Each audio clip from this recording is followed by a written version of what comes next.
Ravie de vous retrouver pour une nouvelle édition de Lumière intérieure. J'ai le plaisir de recevoir une artiste qu'on associe souvent avec cette chanson.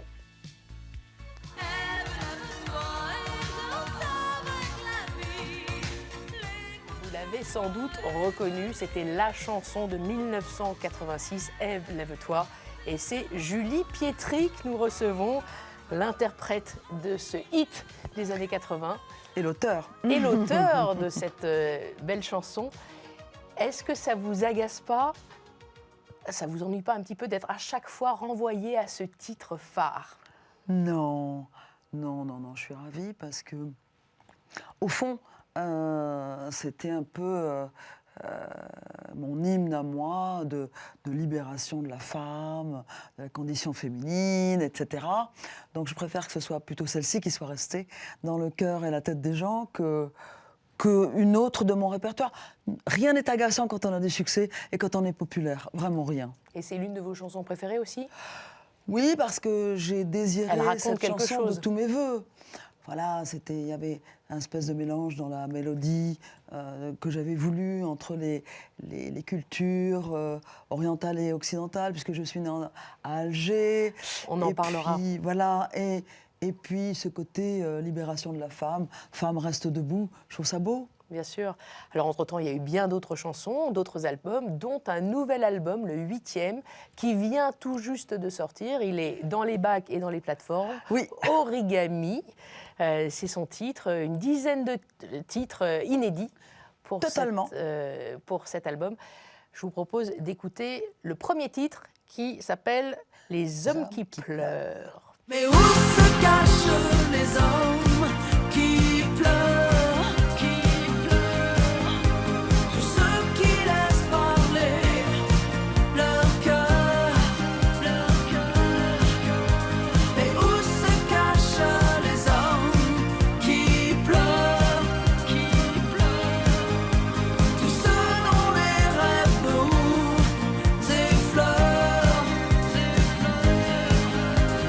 Les hommes qui pleurent, qui ouvrent cet album.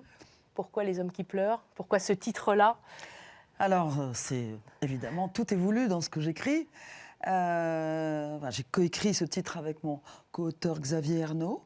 Et c'est un morceau où je dis que ces messieurs jouent un peu sur l'image de l'éternel beau gosse, même sur le tard, qui peut essayer de plaire aux très jeunes femmes. Et je trouve que c'est un petit peu dommage de passer à côté, ne serait-ce que des femmes de leur âge, de toutes les femmes, et que c'est peut-être pas le propos qu'on adore, nous les femmes, de voir les hommes faire les beaux, se teindre les cheveux et faire passer des vessies pour des lanternes, et que nous, on aime la sensibilité et la fragilité chez les hommes, aussi bien que leur force aussi. Mais je crois qu'ils sont tous multiples dans la personnalité, comme nous, les femmes, et que c'est bien qu'on se rencontre sur un terrain qui soit un peu sensible. Après Ève, vous vous êtes intéressée donc aux nouveaux Adams, si je puis dire. Oui, un petit peu. Enfin, ces hommes qui jouent aux ados ou aux nouveaux Adam, j'ai dit. Ah, c'est aux Ève et Adam, pardon. J'avais compris ado, ce qui était intéressant. Oui, aussi intéressant. C'est intéressant parce qu'on peut dire que les hommes qui jouent ce jeu-là, ils jouent un jeu perdant, je trouve, parce que l'éternité de la jeunesse, on nous a reproché à nous, les femmes, avant tous ces mouvements un peu féministes, de vouloir jouer les jeunes et belles. On en a autant à leur servir et à leur service. Je pense que c'est pas la peine de jouer sur ce tableau-là du faux, voilà, ou du tout-puissant masculin, voilà, qui s'impose auprès des très jeunes femmes, parce que je m'insurge un peu contre ces terrains de chasse de l'homme de pouvoir qui veut absolument chasser sur la terre des jeunes femmes de 20 ans, ce que je trouve un peu limite, voilà, si ce n'est très limite. Donc je dis que ce qu'on aime chez les hommes, c'est aussi leur sensibilité. leur fragilité. Alors, je le répète, Origami, c'est bien le titre de cet album. C'est l'art de déplier, de replier du papier. C'est aussi l'art de vous découvrir, quelque part, comme des petits papiers qu'on déplie, qu'on replie pour mieux découvrir qui est Julie Pietri. C'est exactement ce que vous dites. C'est-à-dire qu'en effet, c'est un art de pliage japonais, en effet. On en fait de très jolies choses. Et moi, je voulais simplement dire aux gens que, voilà, on n'est pas... il ne faut pas être manichéen et dire « Ah, Julie, c'est Ève !» Ce que j'entends les 3 quarts du temps, hein, bien sûr. Mais voilà, les gens sont plus complexes, comme vous, comme tout un chacun, qu'on ne l'imagine. Et surtout, ils regroupent diverses... aspects, aussi bien dans leur personnalité que dans tout ce qu'ils ont écrit et créé. C'est vrai qu'en 8 albums, quand on me dit « J'adore votre chanson, Ève, lève-toi », je me dis « Il y a hiatus, il y a un problème ». Non, je crois que quand on déplie, justement, dans l'origami, si vous dépliez chaque petite facette de cette origami, cette petite pliure savante, vous pouvez vous apercevoir que c'est comme une personnalité. Il y a des couches, il y a des strates, il y a autre chose, il y a des gens qui peuvent découvrir au fur et à mesure que vous êtes peut-être très différent de juste la petite image que vous pouvez avoir ponctuellement. Il ne faut pas réduire les gens. Je crois que les gens sont plus complexes qu'on ne l'imagine. Et il en va de même pour les artistes, surtout les artistes. Et parmi les strates dont vous parlez, on découvre cette strate de l'exil que vous racontez dans certaines de vos chansons, notamment Ainsi va ma vie, Je ne suis pas.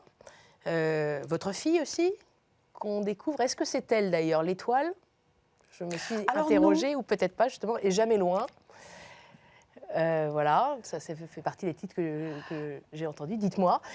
Et laquelle est votre préférée aussi, celle? Alors, je n'ai pas de préférée, parce que si j'en ai livré dans Origami, si j'en ai livré 10, c'est qu'elle me colle à la peau. Donc, chacune d'entre elles est justement une des facettes de l'origami.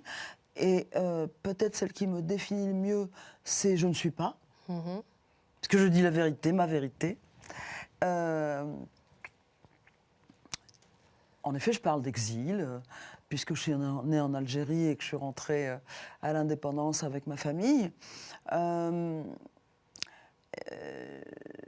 Dans l'étoile, je ne parle pas de ma fille du tout. Non, je ne parle pas du tout de ma fille. Je parle du harcèlement derrière les écrans, etc. Et je parle d'une jeune fille qui vit quand même sa vie, même si elle est harcelée, je dis ce qu'ils disent dans la rue, ou bien dans les salons, ou derrière leurs écrans, etc.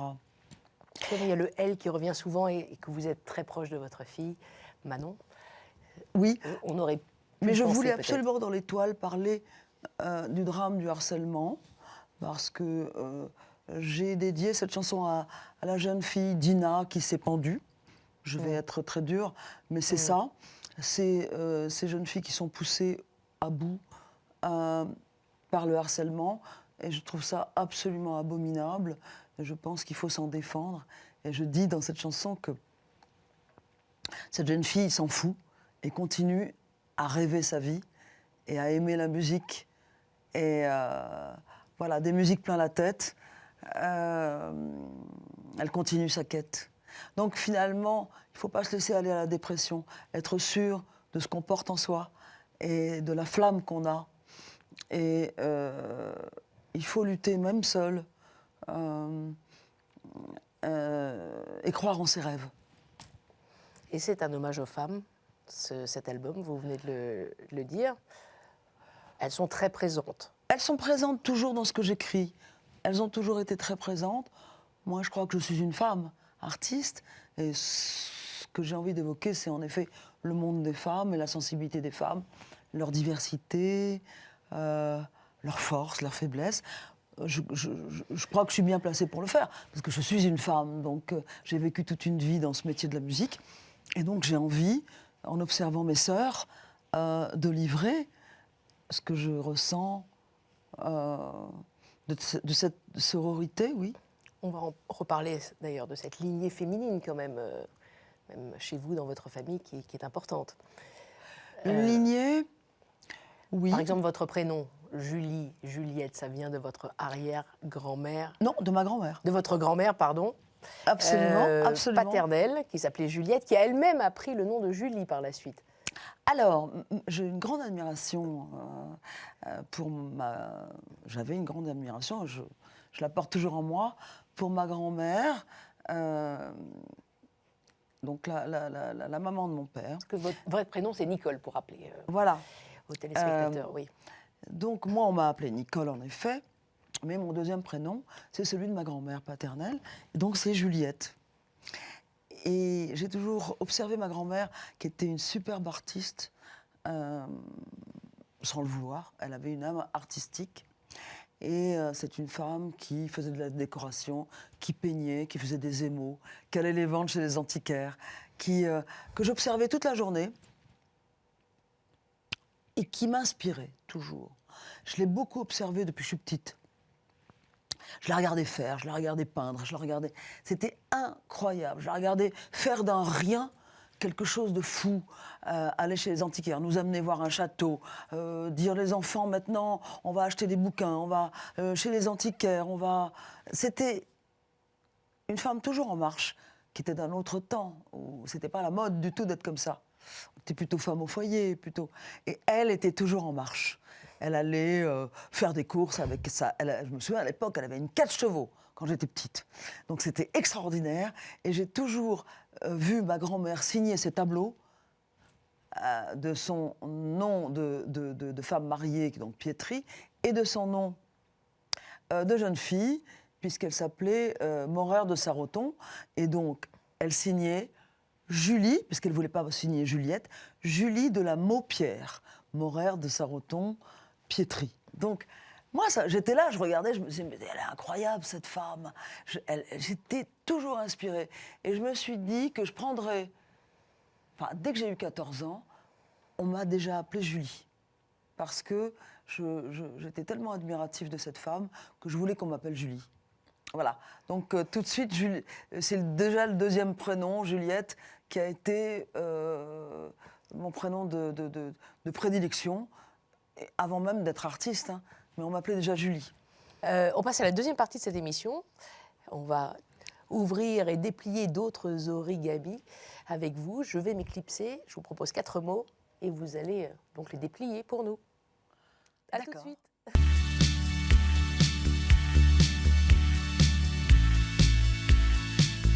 Alors, Julie Pietri, comment vous sentez-vous depuis tout à l'heure? Bien. Ah, très bien, très bien. Alors, je vous propose notre premier mot, et il s'agit du mot noir, que je vous propose de décrypter. Ah, c'est déjà ma couleur préférée, qui est une non-couleur, mais pour moi, c'est une couleur. Et ensuite, j'associe ça à la part d'ombre qu'il y a en chacun de nous, qui peut être soit un côté très dépressif, très noir donc, ou alors un côté encore plus sombre et un peu, j'allais dire diabolique, mais oui, le côté moche qu'il peut y avoir dans un être humain. Vous pensez tout de suite à ça, la couleur et la part d'ombre. Noir, je pensais aussi à la couleur de peau d'un de vos ancêtres, Oscar, votre arrière-grand-père, je ne me trompe pas cette fois, né en Louisiane, un sang mêlé. Noir comme pied noir aussi. Je vous laisse décortiquer. C'est bien, c'est tout à fait juste ce que vous dites. Bon, j'ai eu un premier jet sur ce que ça m'évoquait tout de suite, mais en effet, noir comme mon arrière-grand-père, ce que je dis rarement, sauf dans le livre que j'ai écrit, Oscar, qui était né à la Nouvelle-Orléans et qui était un enfant illégitime d'un monsieur qui était donc probablement mon aïeul, qui avait eu cet enfant avec probablement une dame qui était une esclave, probablement une esclave libérée. On a du mal à retrouver toutes les traces de cette famille et qui devait probablement vivre de ses relations avec des messieurs fortunés et qui a demandé à ce monsieur blanc qui était son père d'emmener cet enfant en France et ensuite en Algérie. Donc ça, c'est un côté dont je suis très, très fière, qui n'a pas été assez développé et recherché dans ma famille. Et ensuite, mon papa a cherché à savoir d'où venaient les ascendances de maman, mais on n'a pas pu retrouver cette famille d'origine en Louisiane. Un aïeul américain, comme vous l'écrivez dans ce livre, La fille du silence. Fille du silence. Votre autobiographie en 2009. Où vous racontez aussi, et vous le redites, que vos deux parents sont des pieds noirs. Vous êtes né en Algérie, à Douéra, dans la banlieue d'Alger, près de Zeralda. J'ai jamais aimé le terme pied noir. Moi, je me sens citoyenne du monde, des humains. Et j'avoue que, ayant été traumatisée dans ma petite enfance par la guerre d'Algérie, je n'en parle pratiquement jamais. J'ai un peu soldé ces souvenirs dans ce livre, Fille du silence, comme si je m'en débarrassais. Mais je n'ai jamais désiré retourner en Algérie, alors que j'ai vécu au Maroc et que j'y retourne très souvent, que je suis allée énormément en Tunisie. J'ai tourné le clip de Ève, lève-toi en Tunisie. Donc, évidemment, j'adore les odeurs, les ambiances d'Afrique du Nord. Mais pour moi, l'Algérie, pour moi, est une forme... c'est un interdit dans mon cœur. C'est quelque chose que... C'est un refus complet. C'est pas une négation, mais c'est un refus. Un refus, comme un trou noir. Bravo. Tout à fait. Ça vous dit quelque chose, ce trou noir, 1984, l'Olympia, votre première Olympia? Alors, non, qu'est-ce que j'ai écrit encore? Vous employez ce terme dans votre livre, toujours, Fille du silence, où vous racontez que vous avez eu un trou noir pour ce premier Olympia, les jambes flagellantes, oui. vous étiez totalement je vois tout à fait, voilà. Tout à fait ce que vous dites. Alors, moi, j'étais absolument pas faite parce que très craintive, hypersensible, hyper fragile, j'avais des crises de panique, beaucoup. Et je me sentais absolument incapable de monter sur scène. Et quand j'ai fait un de ces premiers Olympias, j'avais l'impression de me trouver au-dessus d'un trou béant, d'un précipice. Vous voyez, un trou noir. C'était pas des gens, c'était comme un trou noir dans lequel j'allais être précipitée. J'avais une trouille bleue, j'arrivais pas à passer au-delà de cette panique. Ouais, j'avais vraiment une vraie panique. J'avais du mal à tenir mon micro, j'avais les jambes flageolantes. Enfin, je veux dire, c'était vraiment, pour moi, une épreuve épouvantable qui s'est plus tard transformée en plaisir. Mais ça a été très long et ça a demandé beaucoup de recherche et je dirais même de psychanalyse. Ça tombe bien. Voici notre deuxième mot, le mot silence. Trou noir, silence. Parole, silence, psychanalyse. Alors, j'ai jamais aimé beaucoup me livrer dans ce métier où on demande beaucoup, on vous met beaucoup en pâture. On voudrait vous faire dire des tas de choses sur votre vie privée, comment, pourquoi. C'est pour ça d'ailleurs que j'ai écrit ce fameux livre, Fille du silence. Encore une fois, c'est pour solder un peu tous ces contes. Il faut raconter votre vie, il faut absolument vous livrer en pâture à la presse. Et moi, j'ai pas envie. Et vous racontez surtout que vous êtes une fille du silence. Vous écrivez « J'ai su chanter avant de parler ». Alors vous oui, étiez mutique dans votre enfance. J'étais assez mutique. En étant née pendant la guerre d'Algérie, d'abord, ça a forgé tout ce fond de panique que j'ai eu, puisque les bombes, les morts que j'ai pu voir bien trop tôt dans l'enfance, m'ont tellement traumatisée que je n'arrivais pas à parler. Et que le seul moment où je me suis exprimée, c'était à 4-5 ans, en maternelle. Je chantais déjà, il y avait des petites chorales qui faisaient des petites fêtes d'école à la fin de l'année. Et je chantais pour m'exprimer. Je sentais que c'était déjà ça qui, pour moi, était la seule manière d'exprimer quoi que ce soit de moi, puisque sinon, je me cachais. Je me cachais derrière la porte de ma chambre, on ne me trouvait pas. Voilà, je ne pouvais pas dire bonjour. Voilà, je suis partie d'Algérie, on était sous les bombes, il ne restait plus rien. Et plus tard, quand je vais avoir 14 ans, que mon grand frère va me présenter des musiciens, que je vais commencer à chanter dans des maisons des jeunes et de la culture, à faire mes tout premiers pas, je dirais. C'était mon seul moyen de m'exprimer. C'est Bernard Lavilliers qui a dit « La musique est un cri qui vient de l'intérieur ». Moi, c'était ma seule façon de m'exprimer et d'exprimer mes émotions. Et ça le sera pendant très très longtemps. Je crois d'ailleurs que c'était beaucoup mieux que j'écrive et que je chante plutôt que la psychanalyse, parce que je trouve que toutes ces années que j'ai passées sur un divan m'ont moins apporté que, je dirais, le fait de chanter sur scène et d'avoir ce retour d'amour du public. Très important. Pourtant, vous avez fait 9 ans de psychanalyse, je crois. Oui, je crois même plus. Même plus. J'ai changé 3 fois de psychanalyste. J'y suis revenue. Vous savez, une analyse, c'est jamais fini, hein. Il y a toujours des tas de trucs à dire et à remettre en perspective.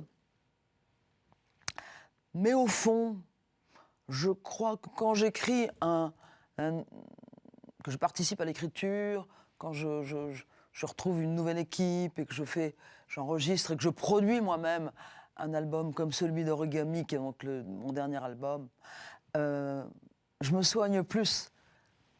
Je soigne plus mon âme et ma sensibilité et ma fragilité que toute la psychanalyse du monde. Vous traitez votre parole. Ce qui est incroyable aussi, c'est que vous avez un diplôme d'orthophoniste. C'est précisément ça, le traitement de la voix et de la parole. Et oui, j'imagine vous en avez déjà parlé chez le psy. Tout se recoupe. Il y a toute une... Il y a des incidences, il y a comme cette petite...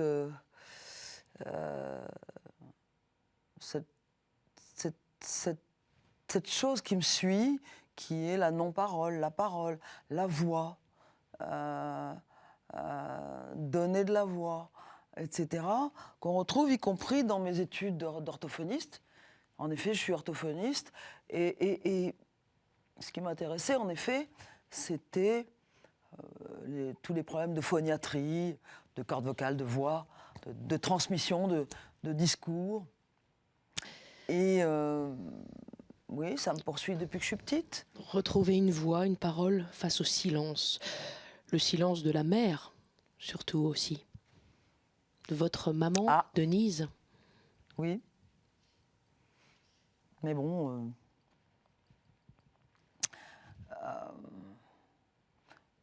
j'ai fait la paix avec ça. Je n'ai pas trop envie de parler de maman, puisqu'elle est décédée il y a à peine 1 an. Et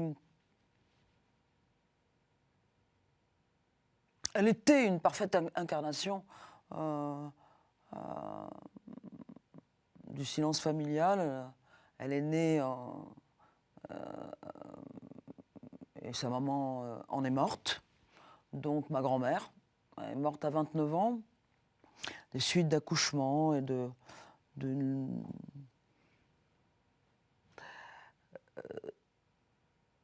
d'un monde où les femmes n'étaient pas bien traitées et je dirais qu'elle y a laissé sa peau, cette grand-mère-là. Et que ma maman est l'héritière de quelque chose de tellement de non-dit, de tellement de... que voilà, c'est vrai que j'ai plus envie d'en parler, mais c'est vrai que moi, mon grand frère et moi, on a beaucoup manqué, je dirais, entre guillemets, d'amour de notre maman qui ne savait pas en gros ce que c'était puisqu'on ne l'a pas aimée et puisqu'il n'y avait pas tellement de gens pour s'occuper d'elle et de cette petite orpheline qui était un peu laissée à l'état sauvage. Et donc, ce qui a été merveilleux avec maman, c'est qu'on s'est trouvés petit à petit et qu'on s'est rencontrés. Et que j'ai été, en faisant cette psychanalyse, j'ai été celle qui a fait le lien entre le monde de ma maman, de ses grands silences et de ses manques d'amour, le lien entre ma maman, j'ai un peu raccroché, oui, la chaîne des femmes, le lien entre ma maman et ma fille Manon, avec laquelle aussi j'ai eu des soucis au départ pour appréhender mon rôle de mère que j'ai absolument pas conçu tout de suite, qui n'était pas dans ma nature non plus, parce que c'est un peu ce que m'avait donné maman, qui manquait un peu de naturel et il n'y avait pas de lien maternel qui résonnait en moi, comme il n'y en avait pas chez maman, et voilà, j'ai un peu eu du mal. Je pense avoir essayé de raccrocher tout ça au fur et à mesure entre maman et ma fille Manon. On entend l'importance des femmes quand même dans votre lignée. Je vous propose le troisième mot qui vient naturellement, Madone. Madone. Alors pour moi, Madone, qui est d'ailleurs le titre d'un de mes albums. La légende des Madones. Que j'aime particulièrement, qui s'appelle La légende des Madones, où je suis allée un petit peu loin au niveau d'un univers un petit peu baroque and roll, comme je le dis, mais c'est un album que j'aime énormément. J'ai toujours aimé parler des femmes, parce que c'est ce qui me guidait. Et j'ai toujours trouvé que le sort des femmes dans ce monde avait toujours été très injuste. Il continue à l'être dans des contrées difficiles, dans des pays où ça ne se passe pas bien pour elles. Et j'ai toujours pensé que la femme qui composait la moitié de l'humanité et qui donnait la vie vraiment, était pour le moins maltraitée depuis des siècles et la nuit des temps, peut-être, mais aussi comment est-ce qu'on pouvait ne pas respecter les femmes qui donnaient la vie à tout un chacun et à tout le peuple du monde et à tous les peuples du monde, que j'ai toujours trouvé très injuste qu'on ne les respecte pas et qu'on ne les traite pas avec l'amour et la dignité qu'elles méritaient. Donc les Madones, pour moi, c'est toutes les femmes. Elles ont plusieurs noms. Marie Magdalena, votre première chanson célèbre. Manon, votre fille, qui veut aussi dire Myriam d'ailleurs. Cette référence à Marie, mine de rien, que vous évoque Marie, la Vierge Marie? Pour moi, c'est surtout, je suis née je suis éduquée dans la religion catholique, mais moi j'ai toujours vu l'image de la Vierge, de Marie,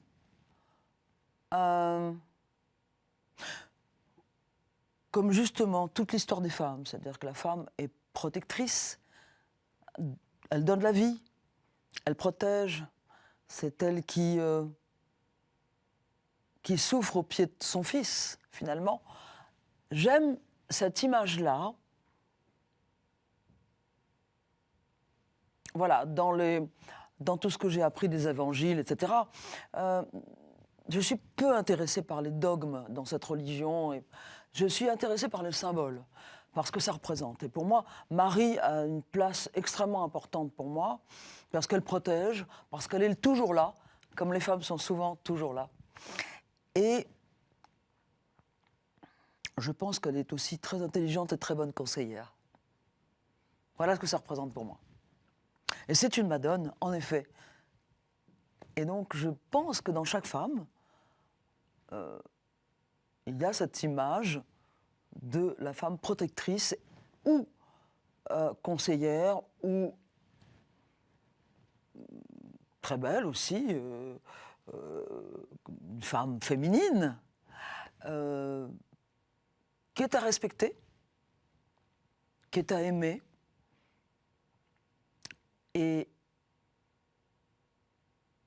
voilà, tout simplement, c'est comme ça que je vois, moi, l'ensemble des femmes. C'est comme ça que je les ressens, et c'est comme ça que j'ai envie qu'elles soient respectées par les hommes. Avez-vous été élevé dans le catholicisme? Oui, oui. Vous avez fait tous vos sacrements? Oui, oui. Mais c'est pas quelque chose qui me guide. Ce ne sont pas les dogmes, les sacrements, etc. C'est quelque chose... Maman était comme ça jusqu'au bout. Elle avait cette espèce de, je dirais, entre guillemets, à la fois du charbonnier. Elle se signait beaucoup. Pour moi, c'est pas l'important. C'est plutôt une manière d'être et de vivre. Vous ne pratiquez pas beaucoup? Non. Je peux le faire pour... Non, je peux le faire pour... en famille, ça peut m'arriver une fois de temps en temps. Mais c'est pas quelque chose qui me guide. Je pense, j'ai, moi, une idée de notre rôle ici sur cette terre, qui est que nous sommes des êtres faits de deux pôles auxquels on obéit ou pas. C'est-à-dire, il faut choisir un petit peu sa voie sur cette terre. Et nous avons une part d'ombre et une part de ténèbres en nous. Il y a des gens qui obéissent à leur part de ténèbres.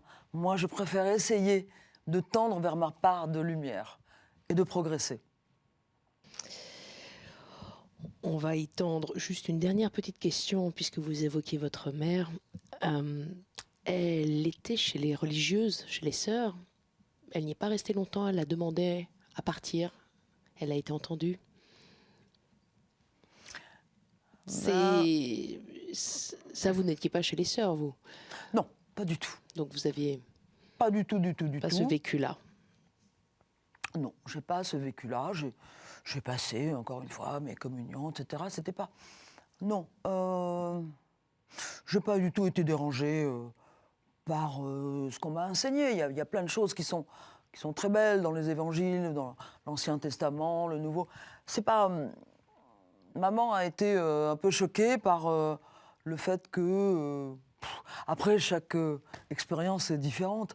Quand elle a été chez les sœurs, comme elle me disait, chez les bonnes sœurs, entre guillemets, elle les trouvait un peu sèches. Et comme maman avait besoin d'une maman, elle n'a pas trouvé d'amour là-dedans. Et, en tout cas, dans son établissement. Donc je pense que de toute façon, chaque être humain, ou chaque sœur, chaque religieux a autre chose à proposer.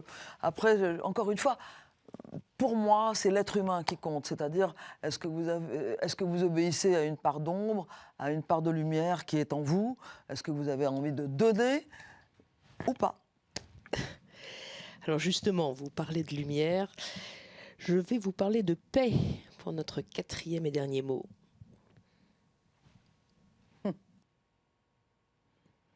Est-ce que l'homme est raisonnable? Est-ce qu'il recherche en lui la part de lumière? Pas souvent. La paix, on en a besoin, et je pense, il me semble qu'elle ne... Je continuerai à y croire, je dirais, à être optimiste, Mais bon, force est de constater que ce qui se passe en Ukraine est une tragédie humaine épouvantable. Et je continuerai à prêcher pour la paix entre les humains et entre les races et les religions. Ce sera toujours mon leitmotiv, mais quand bien même je serai naïve ou je ne sais pas quoi, peu importe. Il vaut mieux essayer de trouver en soi la part de lumière que d'entendre tout ce qu'on entend à longueur de journée. Et il faut y croire, il faut tendre vers le meilleur et vers l'autre, et essayer de proposer une générosité, une humanité. Et comme je le dis dans mon album Origami, une phrase que j'ai mis en exergue, il faut essayer d'honorer la vie qui nous traverse. Est-ce que c'est un album de paix, d'apaisement? Est-ce que vous-même, vous vous sentez plus apaisé aujourd'hui? Oui, beaucoup plus. Beaucoup plus. Je crois que j'atteins peut-être le moment le plus... Je ne dis pas qu'on est toujours serein, mais peut-être le plus serein, le plus en accord avec moi-même. Je crois que j'ai l'impression que c'est la dernière partie de ma vie, d'abord parce que j'ai l'âge que j'ai et que je tends vers cette sérénité. En tout cas, oui, je me sens en paix avec moi-même, en paix avec ce que j'avais besoin de dire, sans subir de diktat, sans subir de pression. Parce qu'au fond, la pression, aujourd'hui, je m'en fous. Autant quand vous avez 25 ans, vous avez peur de ne pas plaire ou de ne pas suivre le bon chemin qui va être consensuel, autant à un moment donné, vous dites « bah non, je suis comme je suis, on m'aime ou on me fuit, mais c'est comme ça ». Voilà. Et c'est pour ça que j'ai écrit « Ainsi soit ma vie » dans mon album. Parce que je pense aujourd'hui être en paix avec moi-même.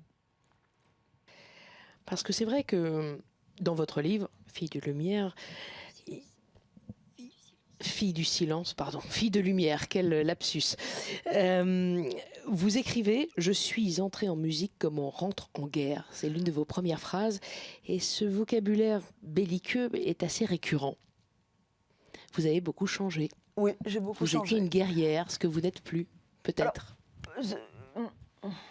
C'est ma fille Manon qui dit souvent, quand je fais de la scène, pendant que je reste presque 2 heures sur scène, j'avais une amie qui était venue dans la loge, qui m'avait dit « mais comment tu fais pour rester quasiment 2 heures avec cette puissance, ces évocations, cette émotion?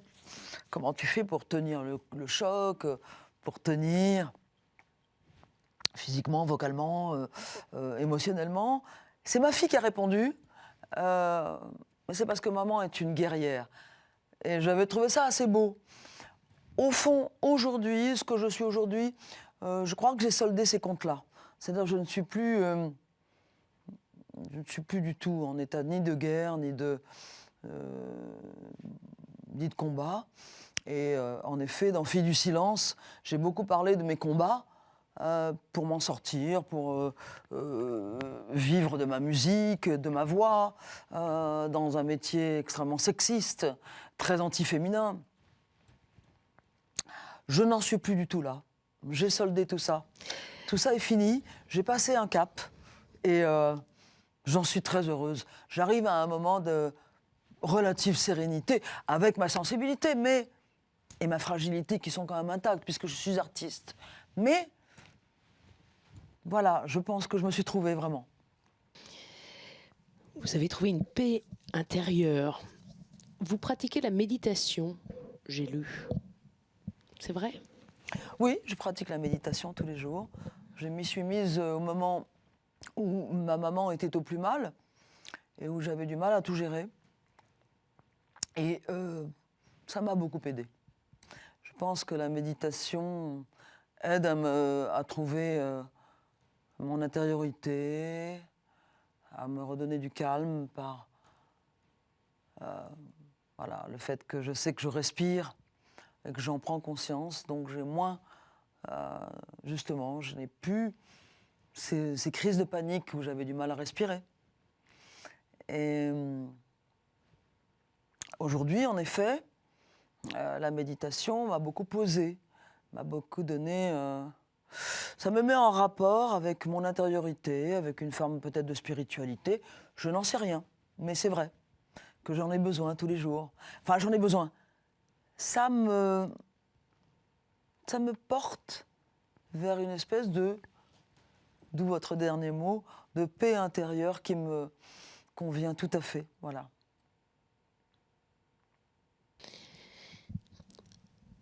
Est-ce que vous pensez à l'au-delà, à la mort? Je pense à la mort, mais je ne pense pas à l'au-delà. Je n'ai pas ce genre de... Non, je n'ai pas ce genre d'idée. Je pense que ma spiritualité, elle se situe ici et maintenant, dans ce monde-là, à essayer d'être au mieux avec moi-même et avec les autres, et d'être un meilleur être humain déjà. Voilà.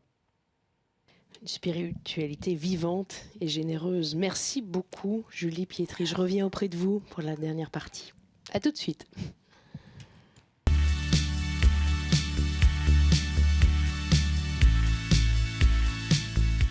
Alors Julie Pietri, je suis de nouveau auprès de vous. Comment avez-vous ressenti cette expérience, vous, l'habituée des cabinets de psy? Alors, est-ce que ça y ressemble un peu ou pas du tout? oui, il y a des recherches au travers de mots et d'images qui jalonnent ma vie. Il y a quelque chose de ça, bien sûr, mais j'ai envie de vous dire que moi, je l'ai bien ressenti parce que dans un métier qui est un peu superficiel, où on vous dit combien de disques vous avez vendu, vous allez monter sur scène, vous faites telle scène, machin, où on passe très rapidement, c'est assez primaire, quoi. Enfin, je veux dire, La promo. on fait la promo, on l'a y fait va, aussi. c'est succinct, les gens n'ont pas fouillé ils n'ont pas vraiment fait des fiches. Enfin, je trouve ça un peu dommage. Et c'est d'ailleurs pourquoi j'avais aussi appelé ce livre en 2009 Fille du silence. Parce que qu'est-ce que vous voulez que je réponde? Oui, j'ai vendu tant de disques, oui, alors c'est formidable. Mais est-ce que ça dit quelque chose de mon esprit, de mon cœur, de qui je suis? Si on fouille pas un peu, c'est dommage. Enfin, il y a peut-être Alors là, quelque on a chose quand même fouillé. On a pas mal fouillé. On a pas mal fouillé. Et moi, je trouve que ça rejoint ce que j'aime dans la vie, justement. Pourquoi je fais de la méditation, pourquoi je pense à ceci, pourquoi je pense à... Et donc, je trouve que c'est plus intéressant d'avoir un dialogue comme ça que d'être toujours en superficie ou être catégorisé ou rétréci dans une petite boîte. Ah, vous avez fait tel et tel morceau. Oui, et donc, ça ne vous définit pas ce que vous faites. C'est aussi, il y a un ensemble. Pourquoi vous écrivez ceci? Pourquoi vous évoluez? Comment vous évoluez? C'est formidable de le dire. Vous évoluez vers l'apaisement, c'est ce que vous disiez. Donc ça, c'est un des mots qui vous a le plus marqué? Paix, peut-être? La paix. Oui, c'était celui-là, le quatrième et dernier. J'ai essayé de tendre vers cette paix. Je pense que je commence à y parvenir. On a parlé beaucoup des femmes, de votre vie. On a moins parlé, pas du tout même, de votre papa, Xavier, parce que la paix, ça a été aussi avec lui. Attila, vous le surnommez, toujours dans votre livre Fille du silence, et pas de lumière, mais ça aurait pu aussi. Mais oui, on peut jouer avec les deux. Mon père était un père typiquement pied noir, méditerranéen, chef de tribu, maman reste à la maison. Il n'y a qu'un seul truc qu'il a fait de formidable, c'est que je n'avais pas beaucoup le droit au chapitre, puis on se luttait beaucoup depuis l'adolescence. Puis quand moi j'étais très très très révoltée de tout ce qui s'était... Ça s'est remonté à l'adolescence, de tout ce qui s'est passé en Algérie. J'avais envie de tout casser, j'étais très 68arde. Rebelle. C'était rebelle. Et lui il me dit « Oh, tais-toi !» On était tout le temps en bisbille. Hein. Et il n'y a qu'un seul truc sur lequel j'avoue qu'il a été assez fin et en avance sur certains de ses copains. C'est qu'il me disait, c'est bien que tu aies ton bac, ok, tu as ton bac, mais il faut que tu aies un boulot. Et donc je me disais, c'est quand même vachement incroyable parce que comme les temps changeaient, les années 70, les temps changeaient, il s'est dit, mais elle va peut-être pas trouver le mari idéal, le mec qui va... Et puis peut-être que mon temps, c'est peut-être plus ça, que c'est plus les nanas à la maison. Et puis il a senti venir un courant où les femmes avaient besoin de s'exprimer, de gagner leur vie, oui, de se marier, d'avoir des enfants. Pourquoi pas? Mais peut-être pas qu'elles n'auraient pas trouvé l'homme idéal et qu'il fallait peut-être qu'elles aillent s'épanouir dans un job. Ça, j'ai trouvé qu'il était quand même vraiment... il était évolué par rapport à certains de ses copains. Voilà, d'Algérie. Précurseur, peut-être. Ouais. Les temps ont changé, les temps changent toujours. Comment vous vivez la période actuelle? Bon, outre la guerre, la pandémie, même toute la société, les jeunes, les réseaux sociaux, différents modes de communication. Alors, vous parliez tout à l'heure, je vous le dis en off, d'image justement. Ce rapport à l'image, à l'immédiateté, peut-être à la mise en avant. Vous disiez l'impression qu'on me vole mon âme de temps en temps. J'en ai un peu marre qu'il faille tout le temps produire quelque chose sur Internet. Entre Facebook, Twitter et Instagram. Alors moi, c'est par rapport au fait que je suis un personnage public, que je fais évidemment des parutions parce que ça intéresse entre guillemets les aficionados, c'est tous ceux qui attendent des nouvelles et le nouveau disque et pourquoi et la nouvelle télé. Donc je comprends très bien le nouveau concert, qu'est-ce que ça va être, comment et donc il faut tout le temps produire ça. Moi franchement, je vais vous dire une chose, si j'étais pas chanteuse, je le ferais pas. Je ne serais pas dans tous ces trucs-là. Je ne serais pas en train de regarder la moindre photo, le moindre truc. Et puis franchement, il y a des moments où j'ai envie d'être en contact avec la nature, d'être dans un grand champ de blé, en train de toucher les blés, et de sentir la brise et le soleil sur moi, et de respirer un air pur et d'écouter les petits oiseaux qui chantent. Franchement, de temps en temps, il faut que je lève le pied. J'ai toujours eu besoin de partir sans dire où j'étais. Voilà. J'ai besoin de marcher dans la campagne, d'écouter juste la nature, un ruisseau qui coule, le soleil sur ma peau, aller crapahuter, mettre mes baskets, de monter des trucs, faire du trekking, enfin, peut-être pas jusque-là, mais j'en fais quand même, oui. Aller voir les vaches. J'adore. Des fois, je me mets, mais un truc de fou, je me mets devant un champ où il y a plein de vaches comme ça, tellement paisible, ce monde est tellement cruel. Pourquoi aller, pourquoi aller bouffer de la viande? Enfin bon, bref, ça c'est mon truc.